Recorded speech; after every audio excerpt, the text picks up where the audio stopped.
Hello friend, स्वागत है dream job अड्डा एजुकेशनल यूट्यूब चैनल पे। तो आज की इस वीडियो में हम आरआरबी जेई सीबीटी 2 की क्या स्ट्रेटजी रखें कि हमारा सीबीटी 2 में फाइनल सिलेक्शन हो जाए। कौन कौन से सब्जेक्टों पे हमको ध्यान देना पड़ेगा कि उन सब्जेक्ट को फोकस करके चलें।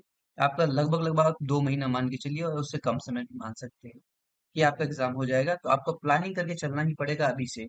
नॉन टेक्निकल प्लस टेक्निकल दोनों सब्जेक्ट हो, क्योंकि दोनों को आप जब करेंगे, अच्छे से करेंगे, तभी आपका सिलेक्शन होने के चांस है। क्योंकि अभी जब कट ऑफ को बताएंगे तो आप जब देखेंगे तब आपको समझ में आएगा कि कितना हैवी कट ऑफ इनका जाता है, कि आपको दोनों सब्जेक्टों में कितना ज्यादा मेहनत करना है, वो भी technical subject plus non technical subject, तो दोनों में आपको लेके चलना पड़ेगा।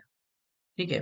तो यहाँ पास फाइनल कट ऑफ के बारे में डिस्कस करेंगे कि कितनी कट ऑफ जा सकती है, एंड जो भी आपका टेक्निकल में आपको कितना का टारगेट लेके चलना है और नॉन टेक में कितने का टारगेट लेके चलना है। तो यदि वीडियो पसंद आए चैनल को सब्सक्राइब कीजिएगा, वीडियो को लाइक और अपने फ्रेंडों में शेयर करना मत भूलिएगा।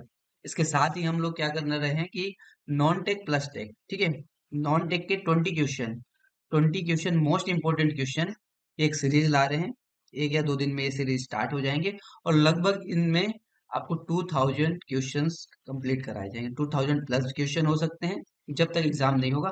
सारे इंपॉर्टेंट क्वेश्चन होंगे, विद एक्सप्लेनेशन होगा। ठीक है, एक्सप्लेनेशन के साथ इन क्वेश्चंस को कराया जाएगा। नॉन टेक के जितने भी क्वेश्चन की, इसी में आपका क्या होता है कि नंबर कम रहा। टेक्निकल में तो बच्चा 80 प्लस कर ले जाता है काफी हद तक, पर नॉन टेक में यहाँ पास वीक हो जाता है। तो इसकी तैयारी ज्यादा करवाएंगे। अगर टेक्निकल के भी आपको चाहिए कि साथ में आपको टेक्निकल का भी चाहिए, तो टेक्निकल भी 20 क्वेश्चन की सीरीज, आपको बस कमेंट बॉक्स में कहना है कि टेक्निकल 20 क्वेश्चन सीरीज, तो उसकी भी सीरीज को हम स्टार्ट करवा देंगे। तो चलिए अभी पहले हम कुछ जोनों का देख लेते हैं कितना कट ऑफ गया था। उसके बाद बता रहे हैं कि किस सब्जेक्ट को आपको फोकस करके चलना है, किस सब्जेक्ट को फोकस करके नहीं चलना है। तो यहाँ पास आरआरबी बेंगलुरु को देख लीजिए। ठीक है, आरआरबी बेंगलुरु, इसमें यहाँ कट ऑफ देखिए, कट ऑफ में ये नंबर में नहीं आता है। आरआरबी की जो भी कट ऑफ है यहाँ पॉइंट्स में दिए होते हैं, उस पॉइंट्स को देखकर आपको कन्वर्ट करना पड़ता है नंबर में। तो यहाँ पर देखिए, यूआर का एस डब्ल्यू आर जो है उसमें 557.5386 के आसपास किया। अगर इसको कन्वर्ट करना है तो कन्वर्ट करना भी बता दे रहा हूँ आपको कैसे कन्वर्ट किया जाता है। तो देखिए, जैसे ये नंबर दिया 557, ठीक है, 557.5386, ठीक है, 4 अंक तक लीजिएगा और 1 अंक तक होता है। इसका क्या करेंगे, इस पॉइंट्स मल्टीप्लाई करेंगे टोटल नंबर का, कितना है, 150 नंबर का है, अपॉन क्या करेंगे 1000 का। ठीक है, तो जब इसका पूरा मल्टीप्लाई करने की बात करेंगे तो ये कट ऑफ आपको 83 पॉइंट कुछ गया था, 83.63। ये आपका एस डब्ल्यू आर के लिए यू आर कैंडिडेट का कट ऑफ गया था, 83.63 गया था। यही अगर आप देखना चाहते हैं एससी कैटेगरी का, एससी कैटेगरी का 476.166 था। इसका जब कन्वर्ट करेंगे इसी फॉर्मूले के हिसाब से, तो एससी कैटेगरी का गया था 71.42। नंबर की बात चलिए, ठीक है, नंबर की बात चलिए। यही एसटी का, क्या एसटी का देख ले सकते हैं 464, तो यानी 464 ये गया है आपका 69 नंबर के आसपास, 69 नंबर के आसपास। ये ओबीसी का देखिए 527 है, तो 527 में ओबीसी का कितना नंबर आएगा, 79 नंबर। अजमेर जोन में 79 नंबर मिनिमम अभी नहीं कह रहे, क्योंकि हर एक का अलग अलग है कैटेगरी वाइज। और जो आपकी फील्ड होगी, जिस फील्ड में आपका सिलेक्शन हो, जिस डिपार्टमेंट में, उस डिपार्टमेंट का आप निकाल के देख सकते हैं। तो मैं एस डब्ल्यू आर का निकाल के दिखाया हूँ। और भी मैं देखिए ज्यादा भी गई है, यहाँ पास यहाँ देख सकते हैं एस डब्ल्यू आर 44 का कोड जो था उसमें 622, उसके ऊपर 42 नंबर कोड पे कितना गया था, 625 गया था, या तो 626 गया था। 626 में अगर निकालेंगे तो यार आपका आका 93 के आसपास आ जाएगा। ठीक है, 93.94 नंबर के पास आ जाएगा ये। ठीक है, तो इस वाले जोन में, बेंगलुरु जोन में, लगभग आपके 93-94 नंबर गया था यूआर का मैक्सिमम।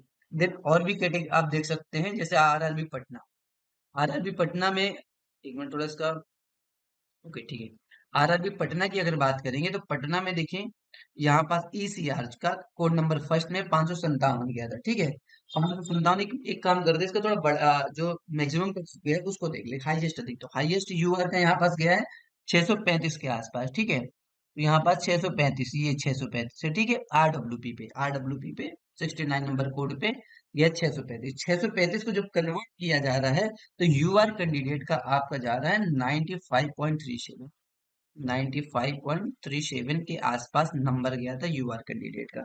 ये ओबीसी का अगर देखें तो ओबीसी कैंडिडेट का हाईएस्ट यहाँ पास गया था 57, ठीक है, 657 इस कोड पे, इस ईआर पे 68 नंबर कोड पे गया था। तो इसका अगर कन्वर्ट किया जाएगा तो ये आपका 98 के आसपास आएगा, 98.56।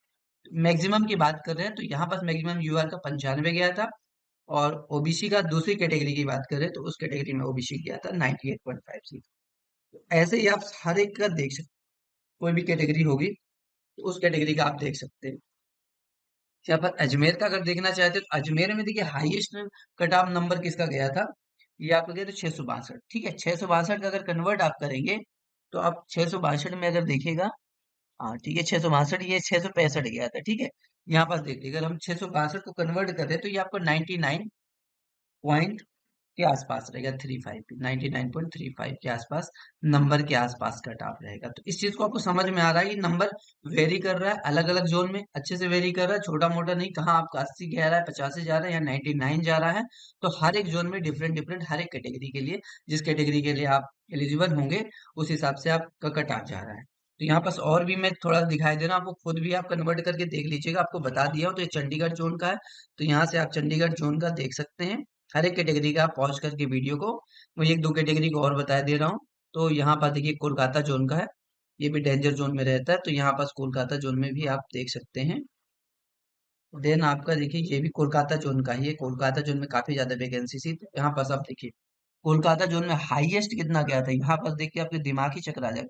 सेवन, कितना गया, 769, 769 पॉइंट में गया था। अगर इसका आप कन्वर्ट करना चाहेंगे तो देखिए कितना ज्यादा जाने वाला है। तो मैं इसको कन्वर्ट करके अगर आपको बताऊंगा तो ये आपका हो जाएगा कितना, क्या, 769.9366, ठीक है। और इसका आपको कन्वर्ट करना पड़ेगा, एक 150 का आपको मल्टीप्लाई करना पड़ेगा और डिवाइड करना पड़ेगा 1000 से। जब इसका 1000 से डिवाइड कर रहे हैं तो इसका हाईएस्ट कट आप देख के आपका दिमाग ही चकरा जाएगा। ये यूआर कैंडिडेट का गया 115 के आसपास, 115 नंबर, ठीक है, इस कैटेगरी में। ये जो आपका है सी CLW 69, ठीक है, इस कैटेगरी में इतना ज्यादा हाईएस्ट गया, इसमें ओबीसी का कुछ भी नहीं था, ठीक है, और भी है। तो इस चीज को आपको समझना चाहिए कि कितना नंबर आप सिक्योर करके चले तो आपका 100% सिलेक्शन हो जाए। तो चलिए थोड़ा बात करते हैं टेक्निकल। देखिए अहमदाबाद जोन का भी आप देख सकते हैं, अहमदाबाद जोन में भी देख सकते हो कि क्या रहेगा। आप खुद कन्वर्ट, इसको खुद कन्वर्ट करके देखना, हर एक चीज को कन्वर्ट करूंगा तो बहुत ज्यादा वीडियो लंबी हो जाएगी और सही चीजें रहेंगी। तो अब यहाँ पर चलेंगे हम टेक्निकल सब्जेक्ट के बारे में। देखिए टेक्निकल सब्जेक्ट में इस वीडियो में मैं बताऊंगा आपको सिर्फ और सिर्फ इलेक्ट्रिकल इंजीनियरिंग, इलेक्ट्रिकल एलाइड, उससे जो भी एलाइड ब्रांचेस हैं उनके बारे में मैं बताऊंगा, ठीक है। उसके बारे में आप देख लिए, टेक्निकल और नॉन टेक का तो हर एक का जो भी बताऊंगा तो सारे ब्रांचों के लिए सेम है। अगर आपको दूसरे भी सब्जेक्ट जैसे मैकेनिकल हो गए, सिविल हो गया, इन बच्चों को भी चाहिए कि हमारे जितने भी सब्जेक्ट हैं उनके सब्जेक्ट का क्या क्या मार्क का डिस्ट्रीब्यूशन था उसके बारे में बताया, तो उसके बारे में भी आपको बता दिया जाएगा कितने कौन से नंबर पे कितना, किस सब्जेक्ट पे कितना नंबर आ रहे हैं। तो आप बस कमेंट बॉक्स में कर दीजिएगा, तो उसके बारे में भी आपको मैं इन्फॉर्म कर दूंगा। तो चलिए देखिए इलेक्ट्रिकल की अगर हम बात करेंगे तो यहाँ पास ये सब्जेक्ट्स है इलेक्ट्रिकल में, ये सारे सब्जेक्ट्स हैं। और इन सब्जेक्ट्स के में बेसिक, देखिए बेसिक कंसेप्ट आता है, सर्किट ला, मैग्नेटिक सर्किट, एसी फंडामेंट, ये सारे जो है आपके सब्जेक्ट्स है वो मेजर नेटवर्क में आ जाते हैं, ठीक है, नेटवर्क एनालिसिस में आ जाते हैं। देन आपका मेजरमेंट में ये सब्जेक्ट है, इलेक्ट्रिकल मशीन और सिंक्रोनस मशीन, ये भी आपका मशीन के अंदर आएगा।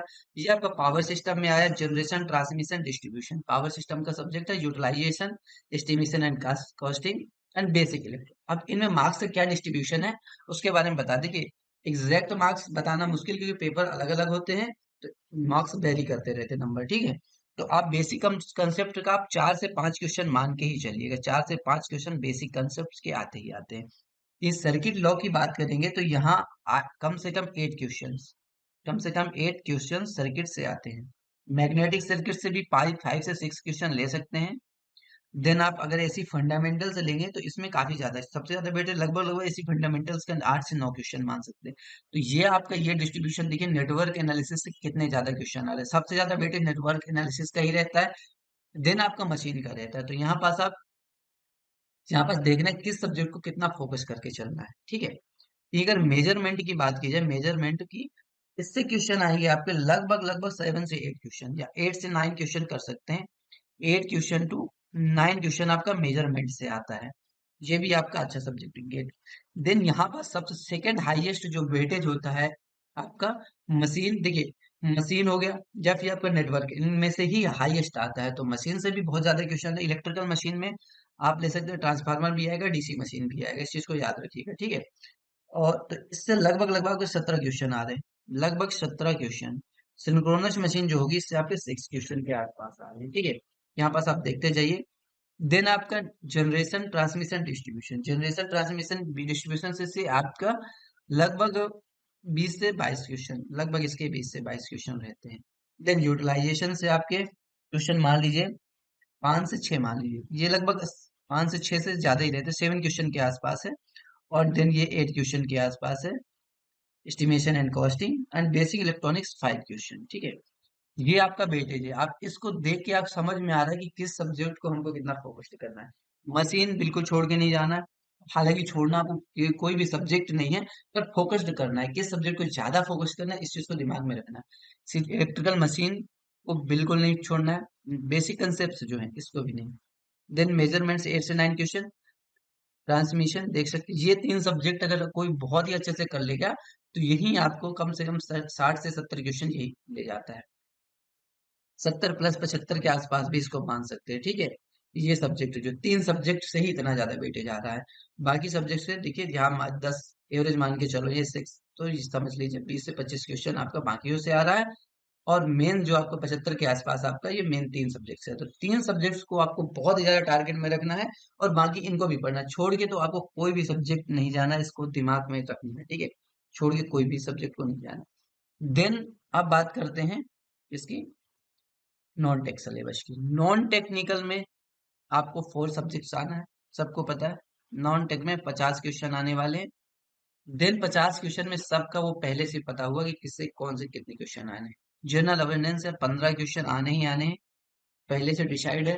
फिजिक्स एंड केमिस्ट्री जो होगी आपका, ये 15 क्वेश्चन। देखिए फिजिक्स इसमें जो होगी न्यूमेरिक बेस ही ज्यादा कराती है। थोड़े बहुत क्वेश्चन आएंगे थियोरेटिकल आ जाए, मैक्सिमम आपका न्यूमेरिक बेस ही रहने वाला है। तो फिजिक्स केमिस्ट्री फोकस करना है। कंप्यूटर से आपका 10 क्वेश्चन है। देन इन्वायरमेंट और पॉल्यूशन से 10 देखिए यहाँ पास मेन प्रॉब्लम्स यहाँ जीके में आती है। इसके आप जो भी अभी पैटर्न देखे होंगे, जेई हो गया, एलपी हो गया, तो मैक्सिमम जो आपके 7 से 8 क्वेश्चन तो करंट अफेयर की ही दे रहा है। सारा वेटेज तो करंट अफेयर ही आ रहा है। तो यहाँ अगर कोई भी बच्चा 10 क्वेश्चन कर ले गया, 10 क्वेश्चन काफी अच्छा वेटेज है। फिजिक्स केमिस्ट्री में भी आपको 10 प्लस तो करके ही चलना है। देन कंप्यूटर में 8 के आसपास एंड पॉल्यूशन में भी आपको 7 से 8 करना। हालांकि आप फिजिक्स केमिस्ट्री में 12 प्लस कर सकते हैं, आराम से 12 प्लस कर सकते हैं। तो यहाँ का वेट अगर 30 से 35 आप कर लेंगे, 30 टू 35 क्वेश्चन यहाँ कर लेंगे।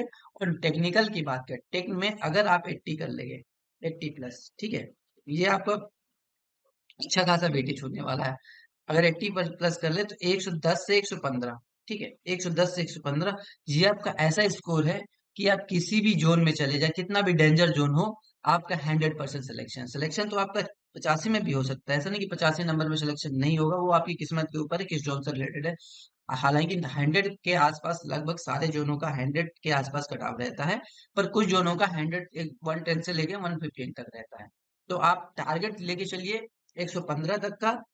देन उसके बाद अगर आपका 100 भी आ रहा है, कोई दिक्कत नहीं है। टारगेट आपको ज्यादा लेके जितना चलेंगे उससे 5 से 10 नंबर आपको कम ही आता है जब भी एग्जाम, कोई भी एग्जाम हो। तो ये इन चीजों को याद रखिएगा। और नॉन टेक के लिए हम 20 क्वेश्चन की सीरीज जल्दी लेके आ रहे हैं। लगभग 2000 क्वेश्चन करने का हमारा प्लानिंग है। यदि आपको टेक्निकल भी चाहिए, इलेक्ट्रिकल इंजीनियरिंग की बात है, टेक्निकल में इलेक्ट्रिकल इंजीनियरिंग वाले अगर बच्चे चाहिए तो बच्चे उस पे आप कमेंट कर दीजिएगा, तो उसके लगभग 4000 क्वेश्चन करवा देंगे, ठीक है। अभी टाइम काफी है। तो 4000 सब्जेक्ट मतलब क्वेश्चन सारे सब्जेक्टों को मिला के, मोस्ट इंपोर्टेंट क्वेश्चन जो भी आए हुए हैं, जेई हो गया और अदर स्टेट के जेई हो गया, जितने भी है सारे जेई करा देंगे। यदि वीडियो पसंद आई तो चैनल को सब्सक्राइब कीजिएगा, वीडियो को लाइक और अपने फ्रेंडों में शेयर करना मत भूलिएगा। Thank you.